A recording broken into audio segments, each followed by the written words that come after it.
Hey everyone, welcome back to I Know a Guy. I'm Anthony, and this is the podcast where connections thrive. Each episode, we spotlight inspiring entrepreneurs, professionals, and individuals doing amazing things. Together, we'll grow your circle, spark collaborations, and discover new opportunities. Today, we're meeting Mark Schinski. He is a seasoned professional in custom home building and construction management, with a wealth of knowledge and expertise garnered over a 20-year career as managing partner of Capital Companion LLC. Mark is recognized for his acumen in real estate, including fix and flip ventures, renovation and resale projects, and ground-up construction. How are you doing today, Mark? I'm doing well. Thanks for having me. No, I was excited to have you on. You're doing some cool things. There's a lot of people out there that have a lot of questions in these areas, and it's always great to have an expert come on and kind of share with us. But to start out, where are you located? Where are you calling in from? We are outside of Philadelphia in the Villanova University area. Have you been there for a while, or are you newer to the area? No, I've been here for a while. So, within a 20, 30-minute kind of radius. Yeah. Okay, awesome. Well, if you have friends coming in the town that have never visited before, where are you going? What are you doing, and what's for dinner? Ooh, that's a great question. I think I probably try to take him to a Phillies game at this point this season. We just went a couple days ago, had a really good time with our friends. It's nice and easy just to pop down to the city for a game. So go there, and then, more local to us where our office is, Fleming's Steakhouse. Can't beat it. That's our go-to. Yeah, I've heard of Fleming's. I've seen stuff. It's an older one, if I remember right. Right? It's been around for a long time. Yeah, I think I've heard of it. Love to try it. That'd be amazing. But It's amazing. Yeah, if you're ever in town, let me know. yeah, absolutely. So, what can you tell us about what you do? So we own a investment company. It's mostly real estate. We do look at other small businesses, but the main chunk of what we do is invest in real estate. So we buy fix and flips, we buy land and build. We have some student housing. So our niche is kind of, going into projects that are a little bit more difficult for other people that scare them away. We have our own team, so it's a little bit easier for us to get into the fix and flips that people walk in and there's smoke damage, water damage, all that fun stuff. So we go for the worst projects and, manage our way through them. Awesome. Well, how'd you get started? Is this something you've always wanted to do, or was it a happy accident? Something I've always wanted to do. So when I got out of college, I worked for a custom home builder as a project manager for 5 years, and that was basically the master's degree. Those guys were amazing. Shout out to Polar Combs.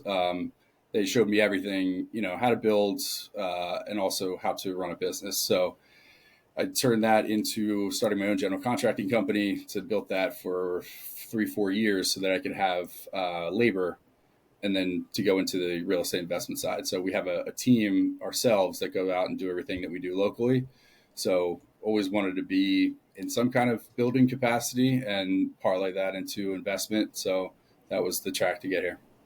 Awesome. What is it that you love most about what you're doing now?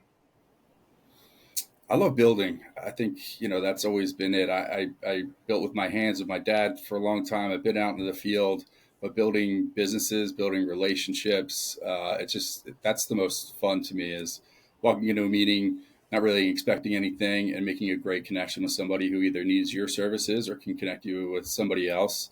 But it's all about building and, getting better, having our team grow within the company. And it's all about building and growth for me.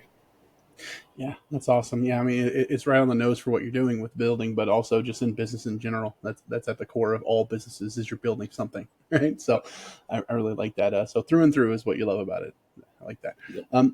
What about your average client? What are some of the pain points that somebody might be facing that if they're dealing with X, Y, or Z, you're the person they should be talking to?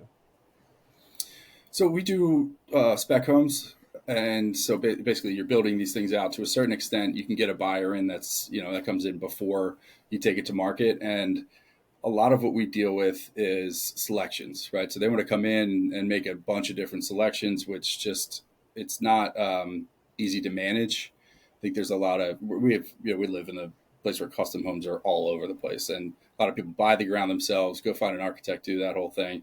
But for us, do we want to sell early and have to deal with the client and then wanting to move walls and, I don't want this tile, I want this tile, I want this color.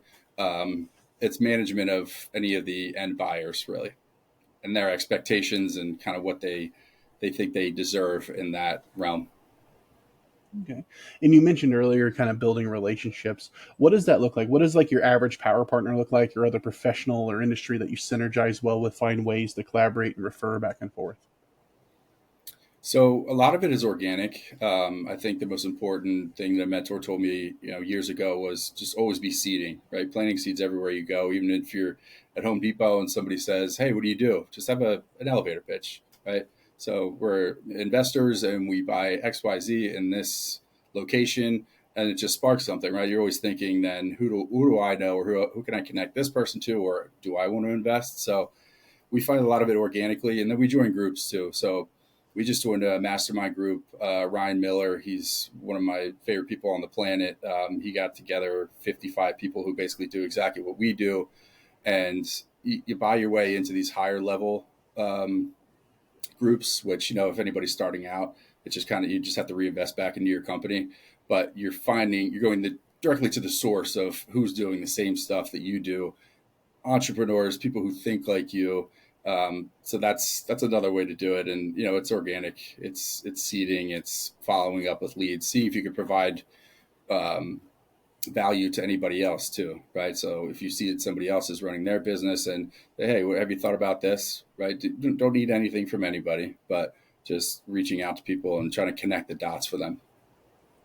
Yeah, that's amazing. Being able to, like you said, kind of share that information that you've had to people that are starting off or people that are considering entrepreneurship, or more so in your industry. But when you're looking at entrepreneurship as a whole, what advice would you give to a new or aspiring entrepreneur?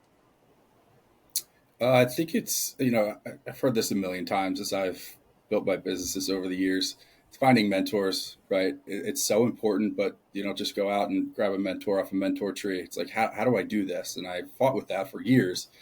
And it's seeding again. It's just telling people what you're doing, offering value, whatever you do, right? I had the general contracting company, so we would go above and beyond for our clients, and it paid dividends because you get to their networks and you end up finding people who are in real estate for us, and they put their arm around you and say, "Hey, you come up to the next level." And it's also just going in and having conversations, even if you don't think that should be in the room. Um, there's a lot of times we'll sit down with people who are high flyers, or maybe even we think that they're kind of on our level, and they see you in a different light, right? So that's what mentors do. They say, Mark, you think you do X, Y, and Z, but like what you're really doing is this, and this, and it kind of scales up your vision. So you can only accomplish what your vision is, and I think having mentors around you, they help you. They really do help you build that vision and fill in the gaps where you don't even, your blind spots. Yeah, absolutely. It's almost like a cheat code, right? They've been where you 100%. are. They're where you want to go. They're going to tell you how to do it. And people would be surprised how generous a lot of those folks are, that they want to share this stuff.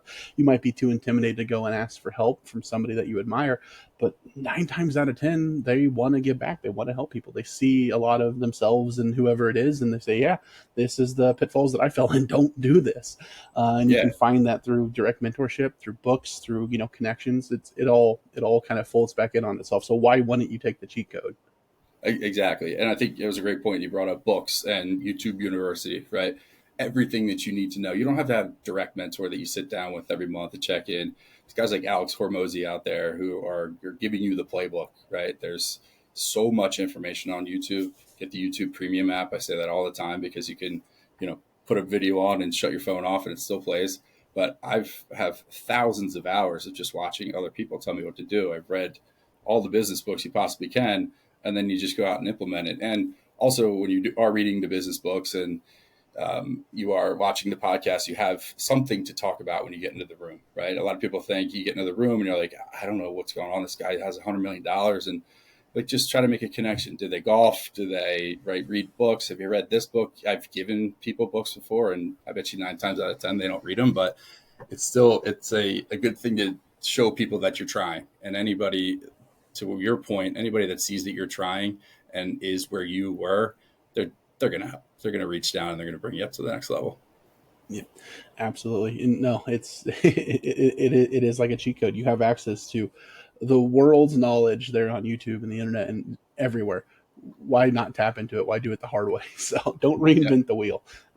So awesome. So how can you maximize profits on a fix and flip? Let me re-ask that. How can you maximize profits on a fix and flip real estate project? I like to provide a vision. So all of our projects are different. All these houses are different. They need different tasks done to them. So we print out a lot of stuff. We send pictures to our guys in the field, and we just constantly have them thinking about the vision. So it's easy for fix and flippers or guys in the field to want to build things to their expectations or what they would want to live in. But I tell them all the time that, we don't have to go above and beyond and overbuild, because this is going to be a house that somebody's moving, from an apartment into. This is going to be the nicest place they've ever lived, and they're going to be thrilled with it. And they don't care about the crown details, right? Or the how the blocking goes together, right? It's nobody's paying attention to that stuff except for them. So it's building the vision and then very much dialing in. Here's our process, and here's where we stop. So it doesn't have to be level 5 drywall finish. It could be level 4. There could be a couple bumps. People don't notice that stuff, and they don't want it. They don't want to have to pay for it. So it's really giving them the vision and then making sure we're stopping when we should and not overbuilding. What would you say is the biggest mistake people make in spec home building? I alluded to it before. I think it's letting the end buyer make too many decisions. So if you go to them first and say, hey, here are the 4 things that you can do, nothing else. We're not moving walls. We're not going to finish your basement or any of that stuff. You could pick the tile in the backsplash. You could pick the tile in the bathrooms, but there's very limited options, because then it turns into a custom home, and that's not what spec houses are meant to be for. So if you do sell early and you don't take it to market yourself, just be very cautious about letting that slip, because there's a lot of emotion involved on both sides, and it can get ugly pretty quick. So make sure you pick a right buyer. Yeah, and don't get pulled into the stuff that you're not wanting to do, right? Yeah. So I get that. Awesome. So how can smart construction management save time and money on a build? There are so many apps out there, and I've tried a lot of them, the project management apps. You need to find one that caters directly to your business, right? So you don't need a Procore that's somebody that has a huge commercial kind of general contracting company. We use Builder now, and just giving it the right inputs and having it flag you when things are supposed to be up, right? It's just it's basically another brain for you. A bunch of checklists in there that the guys could go every time. We do the same thing every time. They have to check them off. They have to sign them. It's just having the systems and processes in place so that you're not missing anything. That cuts down on the time. And in a lot of our projects, we have great builders. Everything goes smoothly. But if you miss 1 or 2 things here or there, your carry cost is going to go up for a couple months, and that's profit right out the door. So it's being as clear as possible in those programs, and letting them help you. Okay. And then I always think this is the most important question, because there's a menu of options out there. It doesn't matter what you're doing or what niche you're in or how, niche down you think you are. There's a million other people doing something similar or close enough to not really matter. So why you? What sets what you're doing apart from everybody else out there? I think it's our drive and our passion for taking things and making them better. And our whole crew is like that. Our whole team is like that. So, like I said, kind of the worse the project, the better. They walk in and they're like, oh yeah, right. We get them somewhere. They're pretty easy flips, and the guys they're kind of bored. So challenging ourselves and just keep driving through. You need to be able to see past. If you have a bad project, you need to see past that onto the next one, and build your business for the long term. So we're very driven. We love what we do. And when you have that combination, it's kind of hard to lose in the long term. Yep, absolutely. So we could go down all the rabbit holes. This is such a big area. We were kind of just scratching the surface here. Not even scratching. We're approaching the surface here. But in general, is there anything that I missed or that I failed to ask that you wanted to add? I don't think so. I think I wanted to show this book here. I know a lot of what you talk about is networking. It's Never Eat Alone. You can see it's dog-eared like crazy. Read it a bunch of times. Networking and building your team is just so important, and I want to harp on that just based off of what people are coming here to see. You have to build a team. You can't do it on your own. Find a really good partner like I did with Joe, who was on the show previously. We have a great CPA. We have a great attorney. Great realtors. Like it takes time to build that, but make sure you're just surrounding yourself with really good people and constantly getting out there and networking and building an army around you. Absolutely. You need to grow that circle. What's the saying? If you want to go fast, go alone. But if you want to go far, go with the team. Because Yep. you can get started at anything tomorrow, but you know, it's all on you, right? If Yeah. you have a team of people that are expert in their areas. I heard this, and I quote this fairly frequently. It was episode 100, Joseph Lombardi. He said, if you're a 7 out of 10 and you find somebody else that's a 7 out of 10, but in a different way than you are, you're now a 20 out of 20, right? Because you're both covering each other's weaknesses with your strengths. So that's multiplicative, right? As you start adding more and more people to the team, it becomes bigger and bigger and bigger, and you're able to do more and more. So it's amazing advice. I recommend people go back and listen to that again really fast and pick up the book as well. But perfect. Well, for those that have more questions, what's the best way that they find you? How can they get a hold of you? We're on Instagram, Capital Companion, and that's the easiest way. We're always in the DMs, chatting back and forth with people, so that's the easiest way to uh, get connect with us. Perfect. I'm going to share that in the show notes so it's super easy to find. Go down, click, have the conversation. You're going to walk away knowing more than you did going in. Absolutely reach out to Mark. They're doing awesome things. Like they're doing it the right way. They're networking. They're growing the team. They're not trying to do it themselves. And they're mature enough in business to realize that. A lot of people starting off, they're like, it's got to be on me, and they can't delegate. They can't actually network and grow, and it's really limiting. But you guys are doing it right, and I'm excited to see what you do over the next few years. I'm going to have to keep some tabs. So if anybody would like to get a hold of Mark, absolutely do that. Also, if somebody would like to get a hold of me, you can find me at ikag.me. You can find more episodes, subscribe to our newsletter, and connect with our growing community of awesome people like Mark. If you were somebody you know would like to be interviewed, you can also apply on the website. But thank you so much for coming on, taking the time. Really enjoyed the conversation. There's a lot of gold in them hills, so I really appreciate that. Let's all go. Let's have an awesome day and grow our circles, all right?